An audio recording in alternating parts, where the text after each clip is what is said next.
Shalom Vach Rabosai, hope all's well. Just wanted to first, before diving into the kishkas of the Hashkafa shiur for tonight, I just wanted to express tremendous akar satov to everybody who came out to the Gemara Chazara program over Bein Zmanim. What it is that you guys did, I don't even know if you really appreciate in totality. And whether you were doing it for the raffle or just to learn, it's an amazing, phenomenal thing. Our troops, as everybody knows, are still in harm's way. There are hostages that still have not been accounted for. And for, the IDF, there is no such thing as Bein Zmanim. And for everybody to be fighting, so to speak, on the spiritual front lines in the base medrash every night, chazering, it's a phenomenal, beautiful thing. And on top of that, for everybody who came out to the shiur, all of them, for Hashkafa so far during this season, it's a really big hat tip to you that you did so. You should pat yourself on the back, be appreciative of it, and know just how awesome you are. Okay, and so part 2 tonight of preparing for Elul, seeing the extent of our actions. Last week we spoke about the Mishnah in Bava Kama 31a, and we also addressed the end of the Mishnah in Makot 21b, for everybody remembers. Seeing the extent of our actions involved deeply appreciating not only this one thing that we might say or this one thing that we might do, but the actual ripple effects that are sent in Shemayim. And we also mentioned that sometimes it's easy for us to think about, I didn't have kavanah during davening, let me do tshuva for that. But at times, those are just the bones that the Yetzer Hara are going to throw us to basically say, this is the thing I did tshuva on, great, check the box, moving on, dip the apple in the honey, good to go. No, there's a lot of other things that are hidden to us that we're not even really aware of in terms of what it is that we sinned in, what of errors we committed. And so it could very well be that we don't understand that we are the potter, that fell down and caused somebody to stumble in us. And so we want to make sure that when we are involved in Torah, when we're involved in avoda, and even just doing everything else in life, we want to make sure that we are going out of our way to see the extent of what it is that we're doing and to see how it affects other people. Because one sin that we do might end up being a lot more than we anticipate. So that was the basic gist of last week's shiur, and I think just a very, very short nutshell. And so tonight, what I want to focus on predominantly is going to be the Gemara that I promised we would address. So that Gemara is Chavtet Amid Bet in Menachot, and it directly deals with falling out of the hay.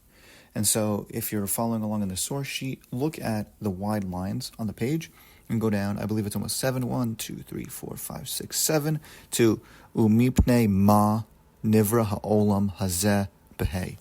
And if you're over there, then you'll be really ready to go. And if not, just hear it outside. So here goes. Umipnei ma nivra ha'olam hazeh behei. And why was this world created with a hay? How does this world resemble the letter hay? Mipnei shedoma la'aksadra shekol harotze litzet yetze. Again. Mipnei shedoma la'aksadra shekol harotze litzet yetze. Because this hay resembles a portico. This world also resembles a portico. It's open at the bottom, right? And anyone who wants to leave it can leave it. We're going to go in depth a little bit of what that means, but just in brief, what it means to leave it is to leave the world of upright living, to leave a world of following what HaKadosh Baruch Hu wants from us, and therefore we are falling out of His world and perhaps entering something altogether different. That obviously doesn't mean falling off of planet Earth, because we're not talking about merely the physical infrastructure, one could say, the physical parts of what things are. We're talking about Hashem's world and the world of upright living. And that is what we're also meaning by Olam Hazeh, this world that we're in. It's not just planet Earth, it's not just the physical world here, it's Olam Hazeh as we experience it emotionally, as we experience it physically, as we experience it spiritually as well. And so when you fall out by sinning in Olam Hazeh, it's like falling out of the letter Hay. And now that we've fallen, what can we do? What do we do? And so that's why it's going to now ask, the Mar is going to now smartly ask, Umay Taima Talia Kare? And what's the reason why there is a small leg, if you will, right? What's the reason that the left leg of the hay is suspended, right? We're going to say why is this left leg, talia, why is it suspended? And what do we mean by the left leg? Well, imagine the letter hey. You have what looks like a dalid and then a yud. And you have, if you're going to look at the left portion of that hey, you're going to see that the line coming down vertically has a gap right at the top. So you have a big opening of the hay that you fell out of on the bottom, and up at the top, there's a little gap there. So the Gemara is asking, what's the reason that that's there? What's the reason that the left leg of the hay is suspended, leaving a gap? Why is it doing that? And Gemara answers, Di'i hadar b'tshuva me'ele lei. Again, Di'i hadar b'tshuva me'ele lei. Because anyone who wants to do tshuva, he can go up and arise and go through there to get back in. Meaning, if he does tshuva, they can bring it back in to the world of upright living. By going through that opening, you can re-enter the hay. And so the Gemara has a phenomenal question, which, we all might be having right now, but it answers very cryptically that very question. So let's just explore. Let's look at the question, then we'll look at the answer. Right? Ready? So we just said, right now we said, Di'i hada b'tshuva me'ele lei. So now, Ula ayel bahach. Why not just go back in from whence you came? Why can't I arise? Why can't I go back in through the opening on the bottom? So Gemara says, meaning the question is, why do I have to go all the way up to the hay where there's a small little opening? Why can't I just go right back where I fell out of? Why I fell right here? Why can't I just go right back up there?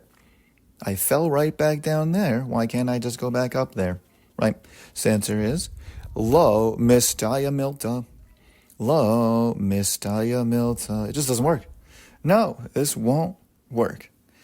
This is not a matter that will be able to occur or happen. Why? How could it be that you don't have the ability to just re-enter? And the Gemara is silent. And that's all we need to see tonight on this page of Gemara. Once you see this Gemara and you open it up, you'll realize the whole journey of Elul.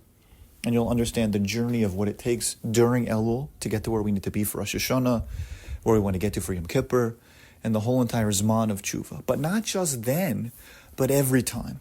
Because throughout the year, obviously, we fall out of the hay, in varying different ways. And this is the recipe, this is the hashkafic lens to look at how to get back in.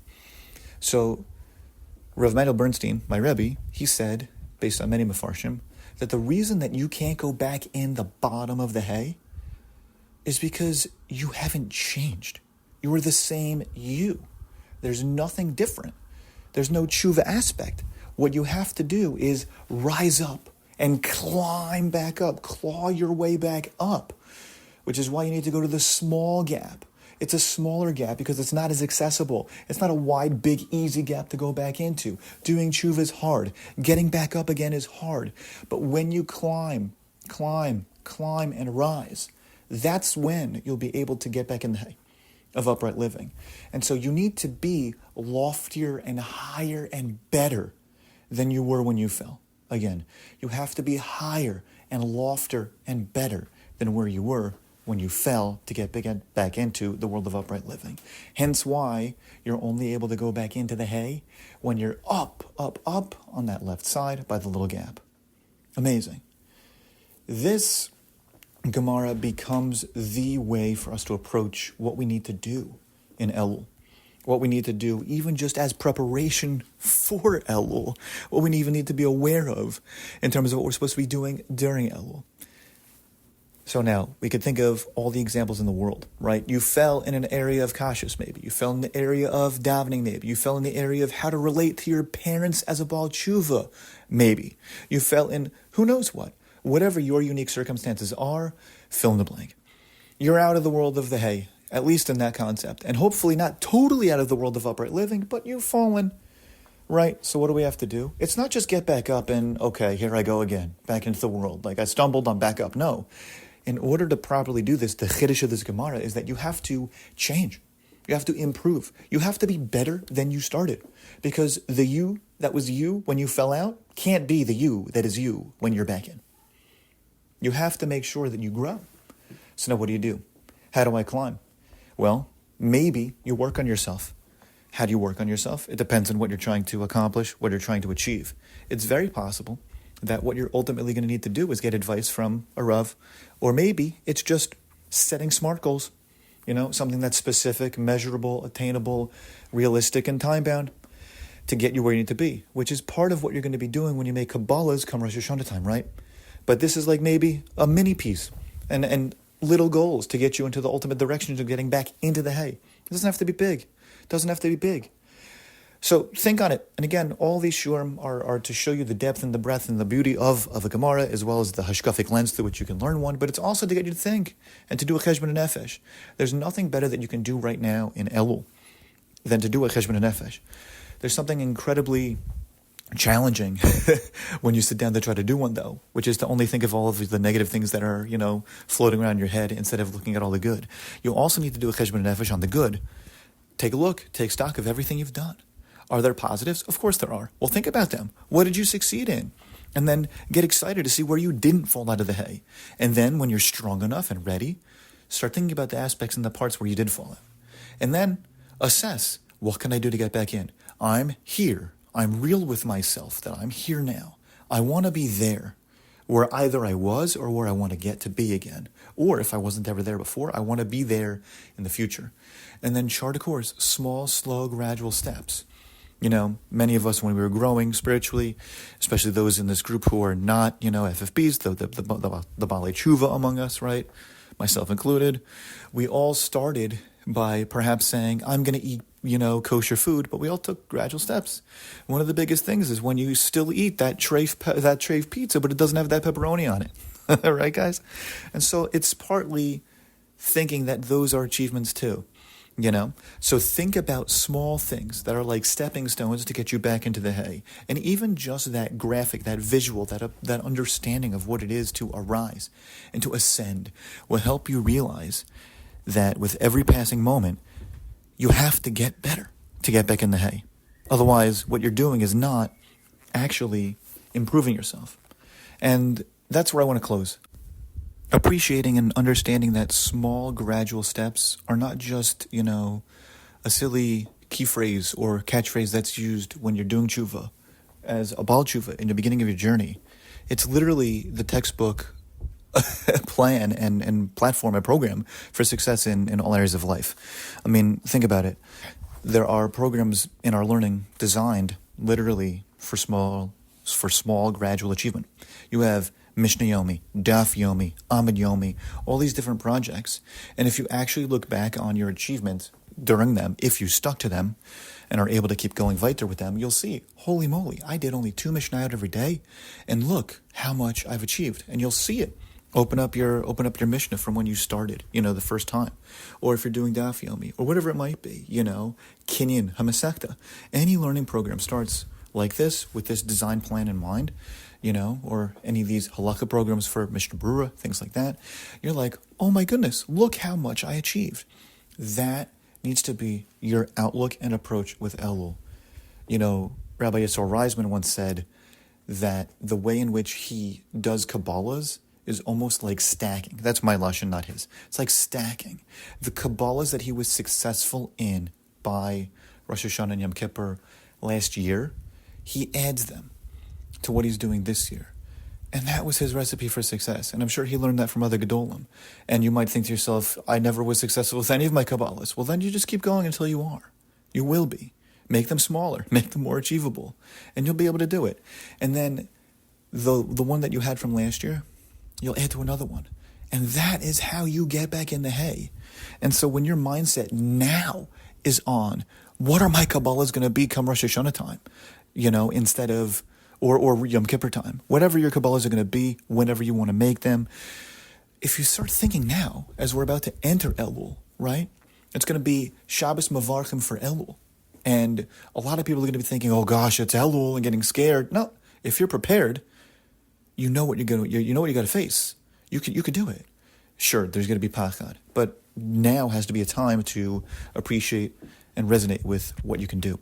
So with small, gradual steps, you can do it. And the key is to get back in this hay, to really be prepared for Elul. You need to see that your small, gradual steps can then be even smaller and even more gradual steps. You don't learn a Masechta overnight. You attack the perek. And you don't learn a perek overnight. You attack the daf. And you don't learn a daf overnight. Some people do. But no, you don't usually learn a daf overnight. You approach the sugya. And the way that we approach our learning like that has to be the way we approach our growth. That's exactly the whole reason why Torah learning is the way it is. And so we need to approach our growth the way we approach our learning. So boys, men, make gradual steps to change, to be better, and to improve yourself. And that's how you can succeed. And the mission of Elul is to see the extent of my actions. How far out of the hay did I fall? If you can't even do a cheshbon nefesh on how far out of the hay you fell, how in the world can you climb back into it? That was last week's class, right? Getting an appreciation for how far my actions extend. And so now, with this week's class, hopefully we can understand what's involved. Rabbosai, Elul is a huge gift that Hashem gives us. He gives us an entire month to focus on getting back inside that hay. And we can begin our ascent by understanding the consequences of our actions and just how deleterious one Aveira could be. And we can't get down on ourselves, right? We have to see the positive also. But during Elul, it's a really fortuitous time to start doing that calculation for how can I improve? Where are my blind spots? Maybe I should talk to some friends who I really trust about, hey, how am I really being perceived in the world? Are my jokes really hitting the mark? Or are they just awkward and strange?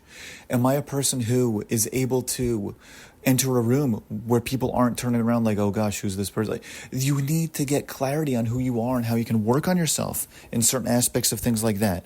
Or maybe it's your relationship with Hashem.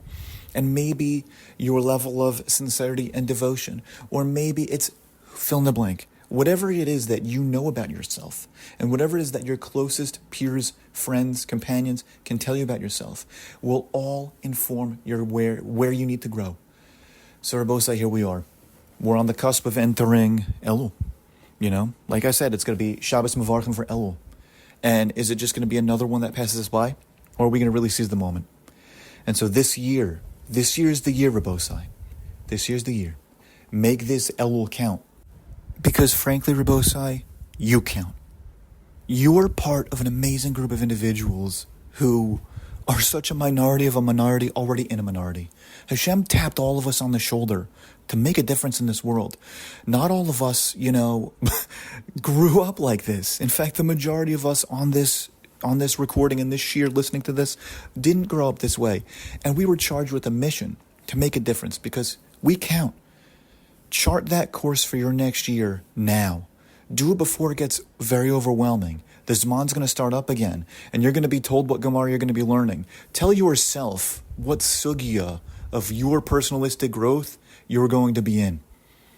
You figure out what sugya you're going to be learning, so to speak, in the world of your own growth. Chart your course. Get back in the hay. Take those proactive steps. I know you can do it. Thank you guys for listening.